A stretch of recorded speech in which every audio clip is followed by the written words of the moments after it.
Ya, kita langsung masuk ke materi ya. Oke, yang pertama kita akan bahas tentang al-kalimah. Ada yang tahu artinya al-kalimah? Kalimat. Kalau dalam bahasa Arab, al-kalimah itu maknanya kata. Kalau al-jumlah baru dia kalimat. Al-kalimah ini kata, yang ini artinya apa? Jumlah. Oke. Satu-satu ya, kita pelajari tentang kata terlebih dahulu.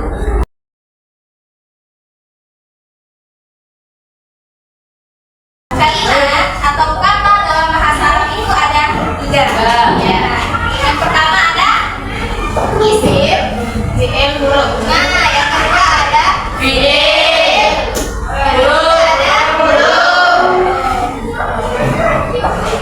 Nah, kita akan bahas tentang pengertian dari masing-masing kata ini ya, katanya dalam bahasa Arab. Apa itu isim? Kata kerja. Nah, isim itu kata benda.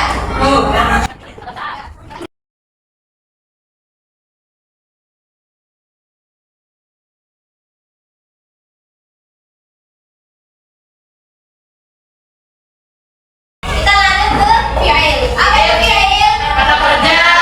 Fi'il adalah kata kerja. Nah, sesuatu yang berkaitan dengan pekerjaan, kita mau keluar, kita mau masuk, itu adalah kata kerja. Sekarang namanya fi'il. Oke, lanjut nggak? Lanjut. Kita lanjut ke huruf. Apa itu huruf? Ada yang tahu? Oke, gue kasih tahu ya. Huruf itu adalah kata yang maknanya belum tahu, belum pasti maknanya kalau dia belum digabung dengan isim yang berbeda. Ya, contohnya kayak gila. Ada yang tahu artinya gila? Kemana? Gila artinya ke. Coba kalau cuma ke, apa maksud dari ke itu? Kan nggak ada artinya kan? Ya, jelas artinya itu. Kalau kita gunain isim di sini bilang Muhammadun jelas semua. Apa artinya? Muhammad ke pasar. Nah, jelas kan Muhammad itu ke pasar. Kalau cuma ke doang, dia tidak Jelas. Kita bahas yang termasuk ke ciri-ciri isim. Yang pertama itu ada yang termasuk ciri isim yang pertama itu ya nih. Tanwin. Kalau kalian menemukan kalimat dalam Al-Quran, terus akhir katanya berbaris tanwin, dia termasuk ke dalam Isim. ya. Terus yang kedua dimasuki alif lam. Ya, di awal kata ya. Kalau dia dimasuki alif lam di awal kata, dia juga termasuk Isim. Contohnya apa? Nah, yang tadi kan tolibun. Kalau sekarang tolibu.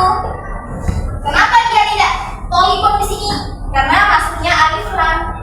Kalau dia punya alif lam, dia tidak boleh bertanwin. Kalau dia tidak punya alif lam, dia harus Bertanwin. Paham? Oke. Yang ketiga, menunjukkan nama orang. Kata benda kan kayak yang tadi ya.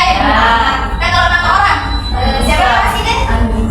Nah, Epa itu termasuk Isim. karena dia nama orang. Paham kan? Ya. Yang keempat ada domir. Isim domir itu artinya kata ganti. Contohnya itu huwa, tahu? Ya. Ya. Huwa rumah, ya. Terus anta dan seterusnya. Ya, hafal semua? Ya. Ya. Mau nyanyi nggak? Nggak bisa nyanyi. Kamu ajarin mau nggak? Boleh. Oke. Ikut aku duluan, kalian ikutin ya.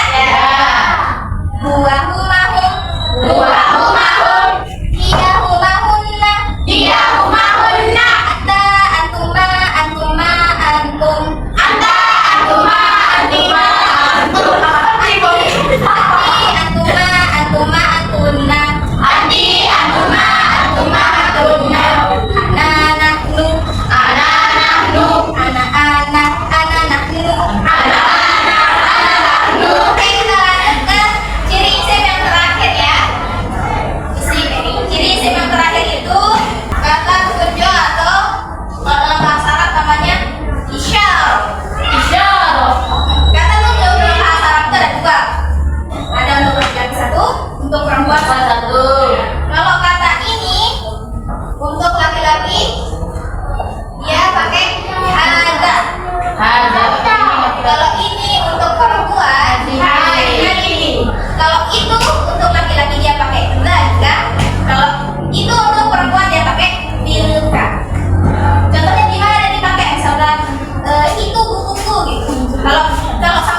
tulis sana. Itu dia termasuk ke fi'il. Oke. Sudah paham kan isim sama fi'il? Ya. Ini kan kata ya. Sekarang kita lanjut ke kalimat. Apa ini dibaca? Al-jumlah. Kalimat kalimat atau jumlah dalam bahasa Arab itu dibagi menjadi dua. Yang pertama ada namanya jumlah ismiyah. Yang kedua namanya jumlah fi'liyah. Apa itu jumlah ismiyah? Tidak tahu. Oke, jumlah ismiyah itu adalah kalimat yang diawali Alif A. dengan kata benda. Benda. Contohnya al-qalibu yarji'u. Coba ulangi. Al-qalibu yarji'u. Nah, kalimat ini tersusun dari dua kata. Yang ini termasuk ke Isim. kata isimnya apa?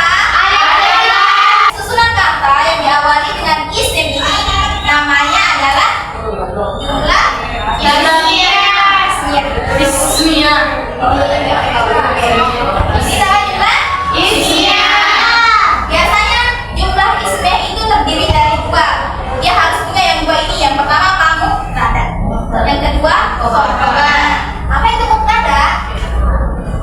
Mubtada adalah isim yang ada pada awal kalimat. Pengertian mubtada itu apa tadi? Isim yang ada di awal kalimat. Yang kedua itu khobar. Apa itu khobar? Khobar adalah ya sesuatu yang ada setelah mubtada. Tempatnya itu biasanya setelah mubtada. Atau bisa kita artikan juga khobar itu sesuatu yang menceritakan keadaan mubtada itu. Kayak gini contohnya. Ini mubtada karena dia berada di awal kalimat. Ini mubtada, yang ini khobar. Mubtada, kenapa dia mubtada? Karena berada di Awal kalimat. biasanya mubtada itu dia wajib barisnya doma. Dia wajib barisnya doma. Khobar setelahnya dinamakan khobar. Barisnya harus mengikuti. Mubtada. Paham jumlah ismiyah ini? Paham. Sekarang kita ke jumlah fi'liyah. Kalau jumlah ismiyah tadi kalimat yang diawali dengan kata benda. Kalau jumlah fi'liyah kalimat yang diawali dengan kata